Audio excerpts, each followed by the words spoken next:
Homeopathy মেডিসিনগুলো জলের মতো হয়, গোল গোল দানার মতো হয়, মিষ্টি হয়, একটু ঝাঁজ হয়।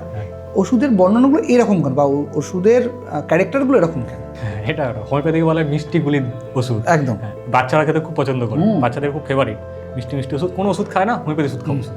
অ্যাকচুয়ালি এই যে মিষ্টি গুলি, এগুলো অ্যাকচুয়ালি বলা হয় ভেহিকেল, আমাদের ভাষায় ভেহিকেল। আচ্ছা।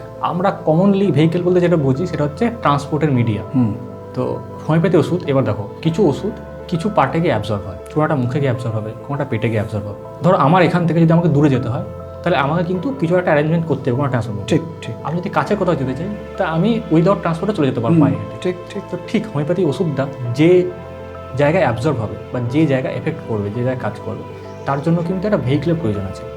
তো এই সাদা দানা বা এই যে জল, ঠিক আছে, বা অ্যালকোহল, অনেক সময় অ্যালকোহলও দেওয়া হয়, তো এইগুলো হচ্ছে ভেহিকেল। ওকে। এগুলো কেমিক্যালি ইনার্ট, মানে এর কোনো ভ্যালু নেই, কেমিক্যালি কোনো ভ্যালু নেই, অ্যাসিডিকও না, অ্যালকালাইনও না, মানে অ্যাসিডও নয়, ক্ষারও না। ঠিক সেমভাবেই এগুলো কোনো মেডিসিনাল প্রপার্টিস নেই। ওকে। তো এইগুলোর মধ্যে দিয়ে আমরা ওষুধটাকে দিতে হয়, যাতে সে ওষুধটাকে বহন করে নিয়ে যেতে পারে এবং ওষুধটার কোনো এফেক্ট ছাড়া ওষুধটা সেই জায়গায় এক্সপোজ হয় এবং সেই জায়গা থেকে সে অ্যাবজর্ব হয়।